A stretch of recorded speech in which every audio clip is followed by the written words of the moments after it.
Welcome to the third episode of LinguaBiz, the podcast. Hello, everyone. Welcome to the episode, The Job of a Researcher, Building Your Own Path. Today, we have a very special episode. We would like to welcome our very first special guest of the season, Dr. Edgar Emmanuell García Ponce.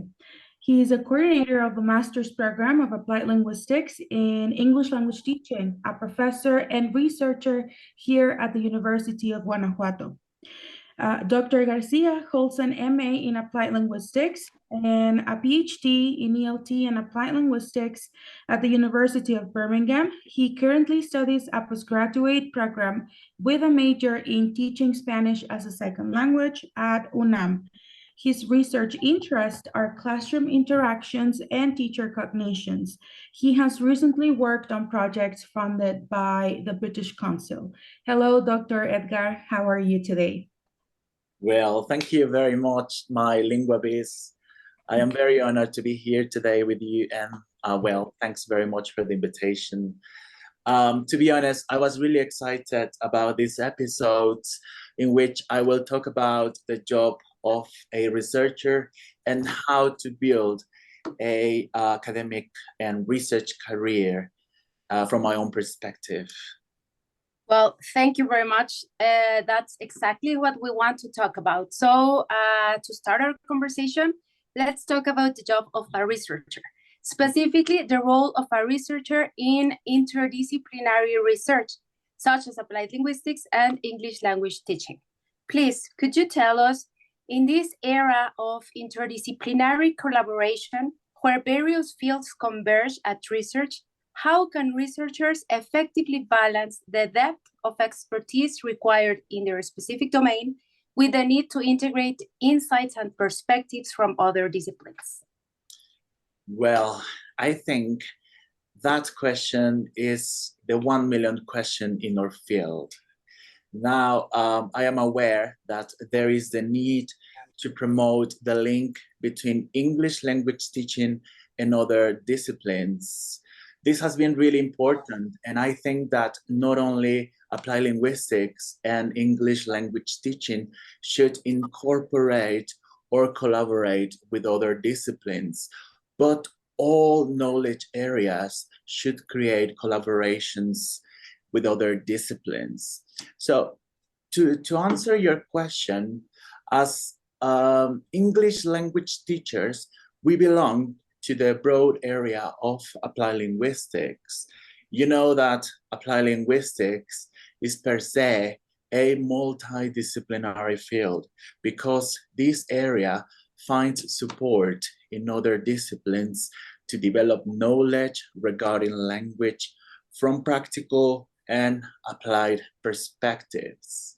So I really believe that to promote the link between English language teaching and other disciplines, it is necessary that language teacher education prepares practitioners with skills and knowledge to teach the language and conduct research from a multidisciplinary perspective. This is why I really believe that our MA program in applied linguistics and English language teaching contributes to this call for language teacher training, which prepares multidisciplinary teachers. However, language teachers should take in-service training to find ways to take English language education to the next level. This means that English language teaching should not only be directed towards promoting language education, but also towards addressing local and society problems. In other words, we should have multidisciplinary education and research. That's what I think. Well, everything that you have mentioned so far, it's really, really interesting. In particular, this promotion of multidisciplinary teachers, right? I also believe that this is important not only for us as teachers to continue our practice and development as such, but also for our students, because of our multidisciplinary perspective, we can also shape our students' learning and, like widespread their ability, so on and so forth. So thank you for your comment. Now I'd like to shift our focus a little bit. And as a researcher, you have been involved in projects funded by the British Council, as we mentioned before. Could you tell us a bit about these projects and their impact on English language teaching? Oh, yes. I had the chance to participate as the principal investigator in two research projects funded by the British Council. The primary idea of these two projects was to promote the liaison between language and language market opportunities. Specifically, these two projects had the objective of knowing how English language teaching and learning could be enhanced in the University of Guanajuato in order to address the demands of the local and international labor markets. A second objective was to understand how that evidence obtained from teachers, university students, university authorities, and company employers could be translated into strategies and actions that this university could implement in order to attain the different language objectives. I was very, very satisfied with the results that I obtained in the two projects because I was able to collaborate with British universities who helped me identify the challenges that stakeholders are facing in our university and in the local companies. I was in close contact with British academics who had lots of experience regarding language needs, and also the liaison with local companies. The two projects were very, very productive. I am very proud of my projects because I had the chance to present the results in different conferences, and also I was able to write two research papers which were published in two international journals. Now, just to share this with you, I am now involved in another funded research project, but as a co-investigator. This current project looks at English proficiency of 110 students from this university. Specifically, what we have been measuring is students' English proficiency throughout 3 academic years with the use of TOEFL ITP. What we want to identify in this project is how different academic discipline and personal factors impact on students' language development throughout 3 years.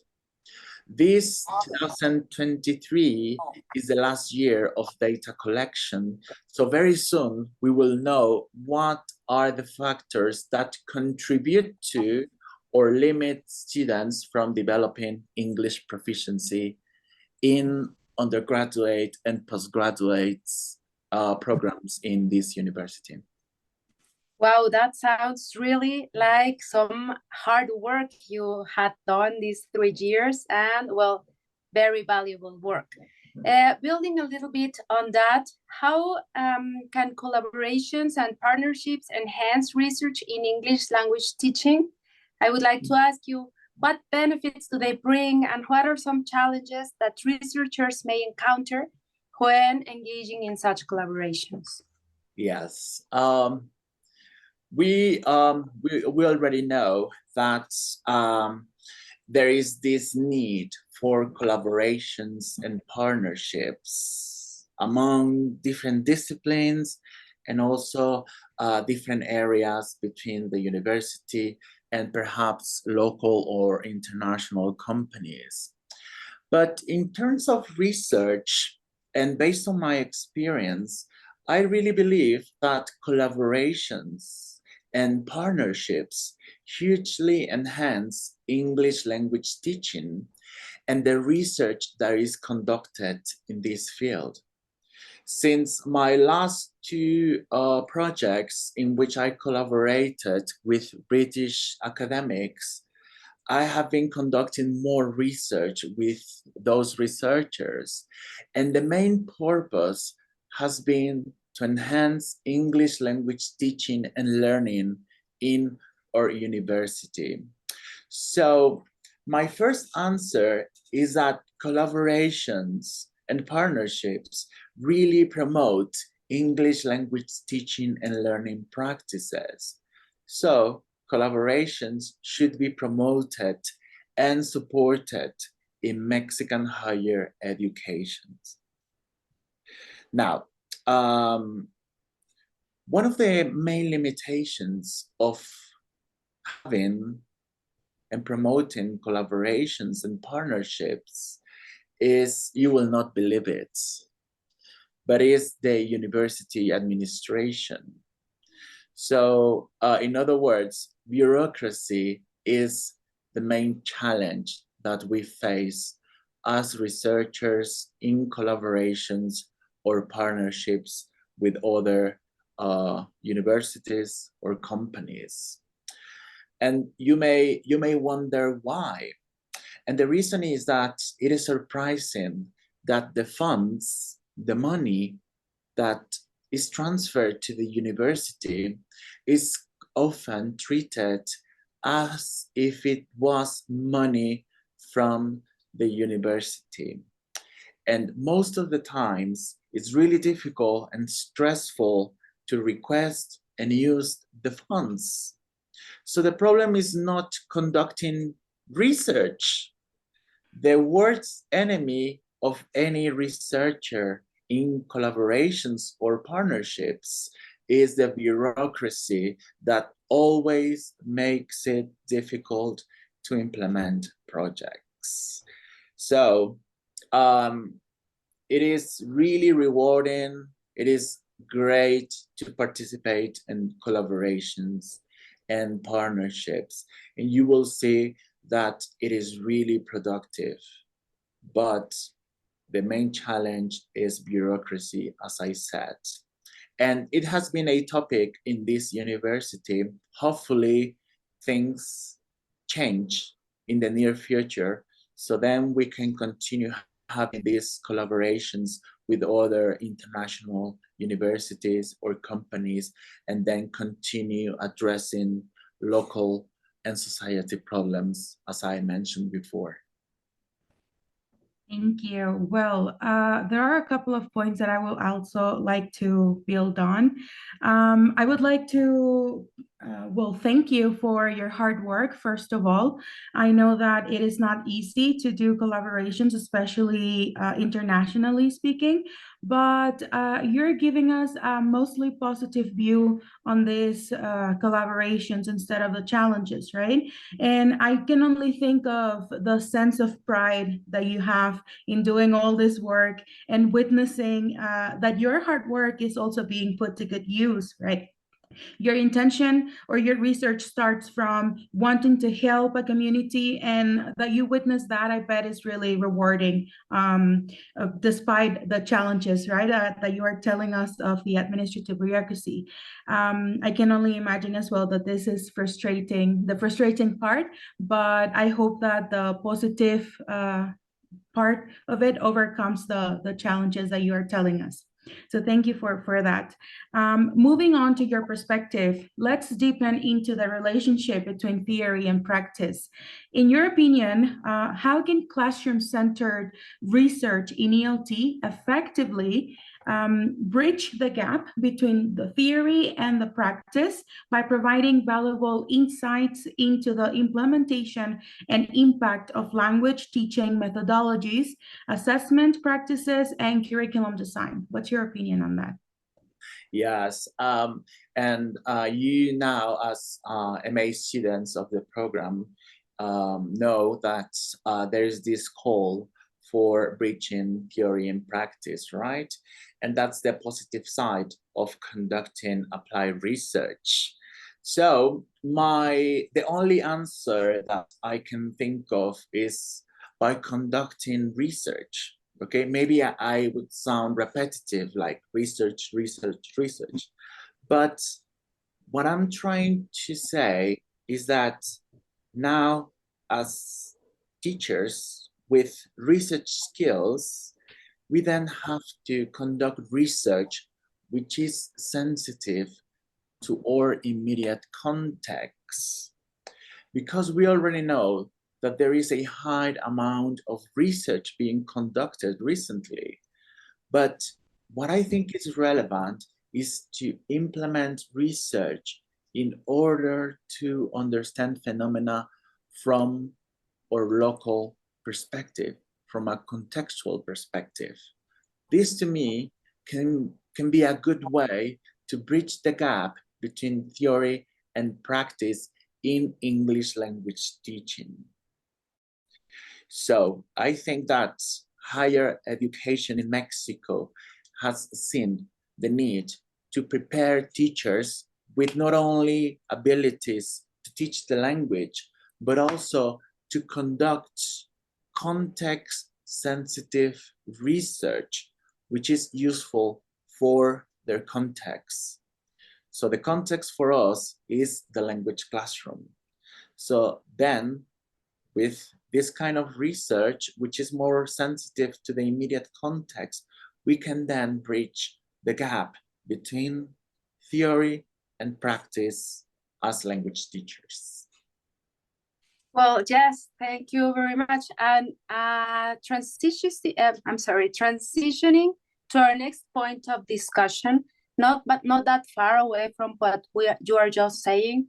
Let's explore the dissemination of research findings. How can these research findings can be disseminated to inform teachers, students, policymakers, administrators, and others here in our context? I think that you have brought up an important point and a criticism regarding research findings in our field. It has been criticized the fact that research commonly yields findings which are not often communicated to stakeholders like students, teachers, administrators, and employers. The problem, I think, has been that stakeholders do not find attractive the way research findings are often presented and communicated. That's maybe my opinion, my perception. It seems to me that sometimes we forget the target of our research, and we are very selfish and do not do anything else than just publishing findings. So to answer your question, I think that two possible ways to communicate research findings to stakeholders is to publish research articles and findings which could be followed by not only specialists, but also students, teachers, and administrators. I also think that pre-service and in-service teacher education could play a role in making research findings accessible to students and future practitioners. In terms of research, researchers should not only suggest pedagogical implications, but also they have to try those pedagogical implications in their context and conduct more research if it is necessary. So that's how I think that research findings could be communicated to stakeholders. Thank you. Well, it seems to me that there is a race in between researchers to publish the most articles sometimes, right? As you mentioned, that they forget the target of research, and which, in my own very opinion, if you allow me, is to provide all this information and make it more accessible for others, as you mentioned as well, not only specialists or researchers, but the community in general. So this should be easy to read as well, right? And receive. So I think you have mentioned something very important here. As we wrap up this episode, what advice would you give to aspiring researchers who are interested in pursuing a career in English language teaching and applied linguistics? Oh, wow. Thank you very much for giving me this space to give a piece of advice to those people who are listening to these episodes. I think that there are two important factors that you should make sure you have. Number one, you must really enjoy learning about research and conducting research. So you have to, or you must enjoy learning about research and doing research. So researchers who are listening to this episode already know that conducting research is not easy and may be stressful and tiring sometimes. However, what really keeps us motivated is the fact that we enjoy the process of conducting research. So if you are a novice researcher or plan to conduct research, my recommendation is to find and formulate a research topic that really motivates you and that you feel very passionate about.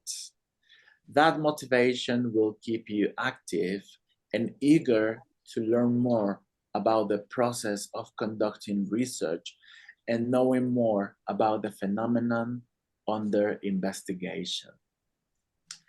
The second factor, and I think the most important one, is self-confidence. You have already heard that nobody was born knowing.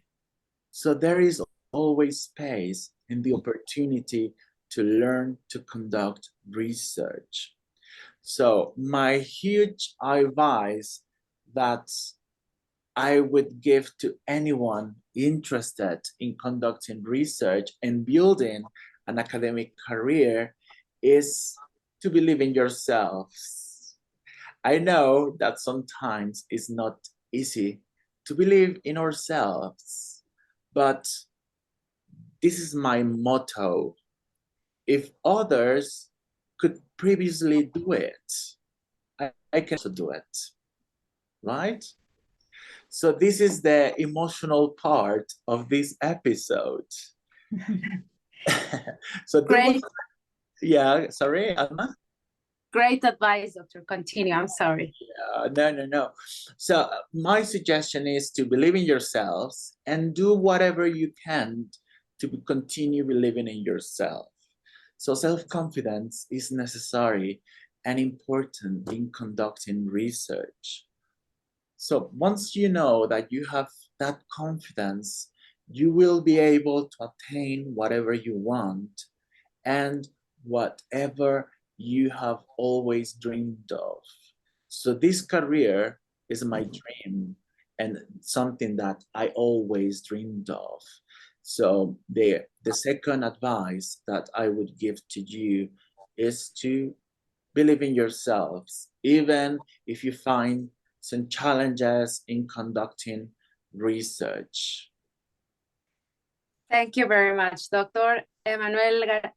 Edgar Emmanuell García Ponce, again, thank you. That is a very good advice for all of us. We are beginning in this field, beginning as researchers, and maybe to everyone that listens to us and they are thinking about joining us. So thank you again for joining us and sharing your expertise. It has been a pleasure having you as our first guest, as our first special guest of this second season of Lingua Vis. No, thank you for inviting me to share my experience as a researcher and also to share some pieces of advice to people who are listening this episode. I am super happy to be interviewed by two great students that I have. Thank you very much for the very interesting questions and for this great opportunity to share a bit of what I know in terms of research. So thank you, Alma and Ariana, Dulce, thank you very much. I can foresee a successful career for you three. Thank you for that. That fills up my heart a little bit. Thank you. And thank you to our listeners for tuning in to this episode of Lingua Vis. We hope you found our conversation with Dr. Edgar inspiring as we did. And don't forget to subscribe to our podcast. You can find us on Facebook, Instagram, TikTok, YouTube as Lingua Vis, and follow our podcast on YouTube, Spotify, Google Podcast, Apple Podcast, iVoox. Join us next time for another discussion of applied linguistics and ELT in Lingua Vis, the podcast, because applied linguistics is for everybody. Goodbye, everyone. Bye.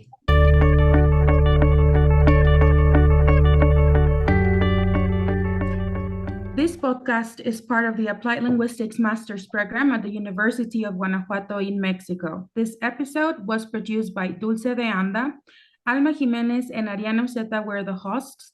The script was written by Patricia Linares Flores. This episode was edited by Alondra Juarez Hernandez and Maria Fernanda Iñiguez. This episode, the social media managers are Alejandro Aguilar and Carlos Castañeda.